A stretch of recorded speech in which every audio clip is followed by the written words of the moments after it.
За улсын онцгой комиссийн болон засгийн газрын тогтоол, за нийслэлийн онцгой комиссийн тогтоол шийдвэрээр Монгол улсад коронавируст халдвар COVID-19-с сэргийлэх арга хэмжээг зохион байгуулах төр журам, за мөн тусгай нөхцөл шаардлагуудыг гаргаж энэний хэрэгжилтийг ханган биелүүлэхийг аж ахуйн байгууллага иргэд даган мөрдөх үйл ажиллагаа улс орон дээр явж байна. За энэ холбогдох тогтоол дүрм журам тусгай шаардлагын хэрэгжилтэнд нийслэлийн цагдаагийн байгууллага, мэрэгжлийн ханалт, нийслэлийн онцгой байдлын газар, Улаанбаатар хотын заргичийн байдлын алба, за дүүргүүдийн засаг даргын тамийн газар, нийслэлийн холбогдох агентлагууд гэдэг төрийн байгууллагын ажилтан албаагчид энэхүү дүрм журмыг мөрдөх, сахин биелүүлэх, арга зүйн зөвлөгөө өгөх, гарсан жир дутагдлыг арилгуулах ийм ажиллагааг бид нэр үндсэндээ 20 он 21 оны өнөөдөр хүртэл арга хэмжээгч явуулж байгаа. За гэвч халдварын нөхцөл байдал буурахгүй улам ихсэж байгаа байдгийг та бүхэнд мэдж байгаа. За өнөөдөр энэ уулзалтыг бид ямар зорилгоор зохион байгуулж байгаа юм бэ гэхээр энэ ресторан, хоол үйлдвэрлэл үйлчилгээний эрх ашигын нэгтгэж үйл ажиллагааг нь үйлдвэрлэн зохицуулж төр засгийн холбогдох байгууллагуудад тэдний санал бодлыг хүргэдэг ийм төрийн бас байгууллага байдаг. За энэ төрийн бас байгууллагаас нийслэлийн засаг даргууд Улаанбаатар хотын заргич нийслэлийн онцгой комиссийн даргад хүсэл тавьж ингээ энэ уулзалтыг бид нэр зохион байгуулж байгаа юм. Өнөөдрийн энэ уулзалтанд бас хүрэлцэн ирсэн нийслэл Улаанбаатар хотын төвийн 6 төвөргийн үйлдвэр үйлчлэгээ хоолны үйлдвэрлэл явуулж байгаа хувийн ажлын төлөөлөлд болсон. За мөн яг шийдвэр гаргах төвшөнд хариуцлага хүлээх эргэцэн чадамжтай ийм хүмсүүд хүрэлцэн ирсэн гэж би бас ойлгож байгаа. Тэгээ та бүхэндээ бас энэ өдрийн мэндийг хүргэе. Зуны дэлгэр цаг болоод Монгол улсад бас худалдаа үйлдвэр үйлчлэгээ явуулах, аялал жуулчлалыг хотын чиглэлээр нь дэмжиж хөгжүүлэх, үйлдвэр зоогийн газруудыг хоол үйлдвэрлэлийн чиглэлээр нь бусад энэ хүнсний үйлдвэрлэлийн чиглэлээр бодлогоор дэмжих. Энэ тал дээр нийслэл Улаанбаатар хотын захиргаа, нийслэлийн удирдлагын баг хамт олон бол бас үүрэг чиглэл бодлогоо тодорхойлж та бүхэнд өнөөдөр уулзж байгаа юм. Ерөөсөө хотын орлогын гол их үүсвэр бол үйлчилгээ, худалдаа. Засаг даргын хувьд бол би энэ хотын үйлдвэрлэл үйлчилгээ, за бусад энэ бизнес эрхэлж байгаа улсуудын үйл ажиллагааг зогсоох над үнэндээ сонирхол огтоос байхгүй. Яаж үйлдвэрлэл явуулах, бизнес цэцгэлүүлэх, орлоготой болгох вэ? Ингэж үж эргээд хот өөрөө татварын бааз сураараа орлогоо бүрдүүлж, тэгээ нийгэм эдийн засаг тулгамдж байгаа олон ажлуудыг хот төр төвлөрсөн төсвөөр хийж хэрэгжүүлдэг. Өнөөдөр Улаанбаатар хотын нөхцөл байдал, төсвийн нөхцөл байдал үнэхээр хүнд байгаа. Тэгэхээр хэдүүлээ нийлэх ёстой, үйлс зорилгоо нэгтгэх ёстой. Бид та бүхнийг яаж дэмжмээр байна? Бидний зүгээс шин шаардлагатай зүйлүүдээр та бүхэн юу хүсмээр байна? Буцаагаад мэдээж төрийн захиргааны байгууллага бас шаардлага тавих ёстой. Яг үүндээ энэ коронавирус COVID-19-ийн хүнд нөхцөл байдал донд хувийн хөвшил төр хоёр бол хоёулаа хүнд байдалтай байгаа. Яаж хэдүүлээ энэ аж ахуй нэгжүүд ажлын байрыг хамгаалахад нь аж ахуй нэгжийн үйл ажиллагааг орлого олоход нь дэмжихэд нь туслах юм бэ гэдэг ийм зүйл толгойд байнга хэрэглэж байгаа шүү дээ. Тэгээд зуны дэлгэр цаг болцсон байдаг, үйлдвэр үйлчлэгээ явах ёстой, явуулмаар байдаг. Гайтай энэ өвчин, энэ чөтгөрийн вирус нь тархаад болж өгөхгүй. Тэр ийм хүнд нөхцөл байдал донд төр хувийн хөвшил хоёулаа орцсон байгаа. Хэдүүлээ гарц шийдлүүд гаргалгаагаа гаргаад тэгээд зохион байгуулалтанд орж ажиллах ёстой гэсэн ийм саналыг би 9 мөх дарагт хэлсэн. Энэ нь бол хариуцлагын гэрээ гэж. Тэгэхээр хэдүүлээ энэ хариуцлагын гэрээ гэдгийг бол би ойлголцлын гэрээ гэж ойлгож байгаа. Ойлголц дээр суурилсан итгэлцлийн гэрээ гэж ойлгож байгаа. Итгэлц дээр суурилсан хариуцлагын гэрээ гэж ойлгож байгаа. Тийм учраас би та бүхэнтэйгээ энэ мэрэгжлийн холбоодууд захирагчийн ажлын алба яг хариуцж байгаа газар, за дүүргийн тэр хоол үйлдвэрчдийн холбоо дээр засаг даргын орлогчнуудаа ахалдаг тэр зөвлөл, за иргэн аж ахуй нэгж дөрвсөн байдлаар энэ гэрээг хийж. Энэ хүнд цаг хэцүү үед хэдүүлээ энэ дүрмээр л ажиллаад. Энэ дүрмээр ажиллаад хариуцлагатай яг энэ дүрмээр ажиллавал өөр жишээ нь би та бүхнийг яаж дэмжмээр вэ? Тэр хэмжээгээр дэмжмээр вэ? Эсрэгээр нөгөө хүн орондын заа барихгүй.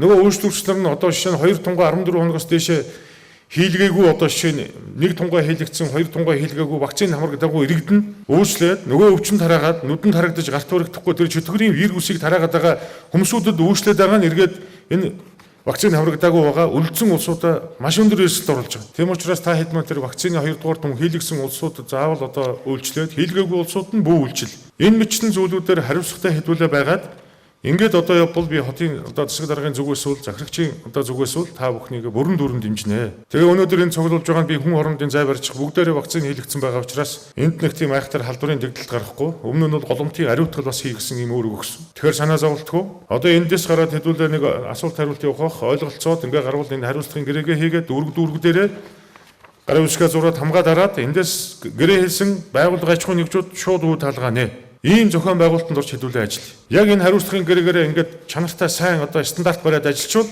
дараа нь би юу бодож байгаа гэхлээр тэр фитнес жимүүдийг бас нэ. За одоо Улаанбаатар хотын иргэн тойрон байгаа тэр аялал жуулчтай холбоотой бусад газрууд, жуучны баазууд байна. Тэдний нэ.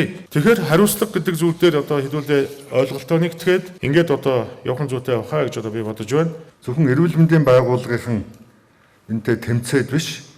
Ер нь бол энэ коронавирустэй зэрэгцэн орших энэ хандлага бол өнгөрсөн хавраас дэлхийд дахинд нэлээх яригдсан. Өнөөдөр иргэд олон түмэн байна. Ялангуяа энэ үйлчилгээний байгууллагын байна. Одоо бас энэ зөвхөн эрүүл мэндийн байгууллагуудад үйл ажиллагаа даатгачаад бүгдээрээ ингээд гар хонхоо суугаад байх биш.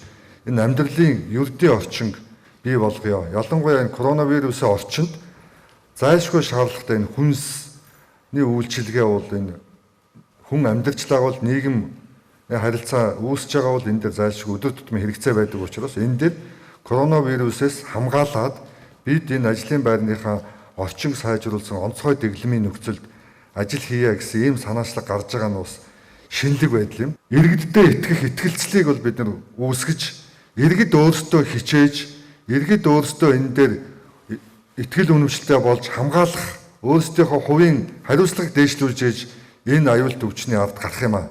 Тэгэхээр эрүүл мэндийн байгууллага иргэдийн оролцоо аль нь чухал юм а гэдгийг бас хэлхийг хүсэж байна. За задгаа агаардах нийтийн хоолны үйлчилгээнд анхаарах зовчхон мэдээллийг хүргэе. Тэгэхээр ажил эхлэхийн өмнө бол фильтрдэх хэрэгтэй.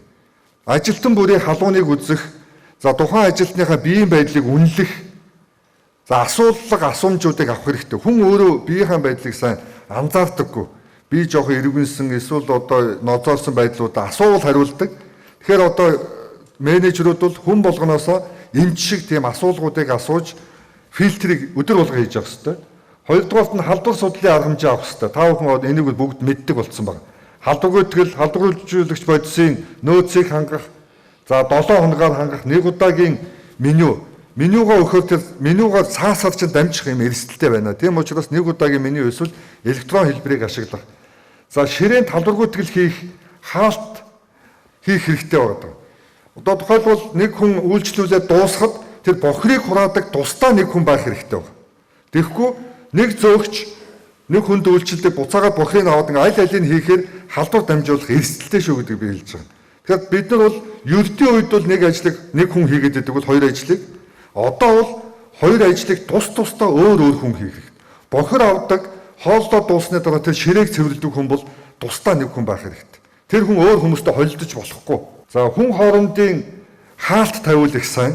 Тэр хаалтыг нөгөө бохир авж байгаа хүн л аваад нөгөө газар цэвэрлээд ариутгасны дараа халдваргүйжүүлсны дараа нөгөө шинэ хүн нөгөө ширээ тавихтаа халбаг тавихтаа ширээ засахтаа дахиад шинийг тавьждаг. Ийм байх юм бол илүү эрсдэл бага юм бол гэсэн ийм мэдээллийг би та бүхэнд хүргэж байгаа. За нэг зааланд байх хүний тоо хязгаарлах. Энийг хатуу баримтлах хэрэгтэй. Бид бол үйлчилгээнийхээ одоо энэ орлогыг бодно гэдэг юм уу? Энэ хүмүүсүүд үйлчлүүлэгчийнхаа аяд занд тавхруулад олноор нь хүмүүсүүд ингэ авж байна. Одоо биднүүдийн баримт байна шүү дээ.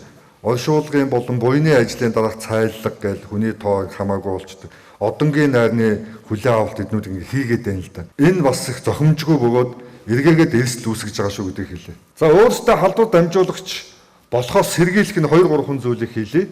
Тэгэхээр COVID-19 халдвар бол хоол хүнс болон түүний сав баглаа бодлоор дамжиж халдвар дамжих тийм өндөр эрсдэлтэй гэдгийг алхам тутамдаа бодох хэрэгтэй. Үүний тулд гар халдваргүйжүүлэгч уусмлыг бид нэр хэрэглээ суртсан. За тэрний техникийг эзэмшсэн. Гэхдээ хизээ хэрэглэх вэ гэвэл хоол зөөхийнхөө өмнө хэрэглээд хоолоо хүргчээд дахиад халдваргүйжүүлнэ. Энийг л ягштал барих юм бол та халдвар дамжуулагч болох эрсдлээс өөрийгөө хамгаалж чадна.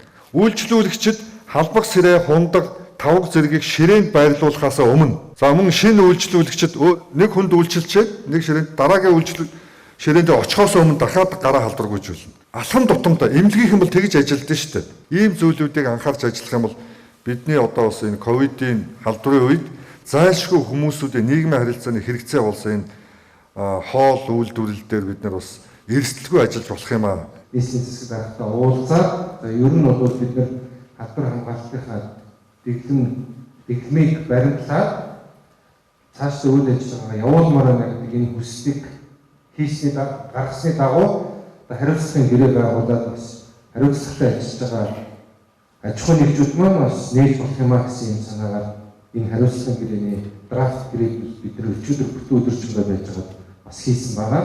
За хариуцлагын гэрээ бол зөвхөн аж ахуйн нэгжүүдийн төлөөлөлд бид нар хэлэх нь юу байгаа бэ гэхээр одоо тавигдж байгаа дэглэмийг одоо баримтлах гол үндсэн зүйлүүдийг баримтлаарай гэсэн санаа байна. Юу юм бэ гэхээр ажиллаж байгаа ажилтнууд маань 2 тунгаа хийлгэсэн байх ёстой.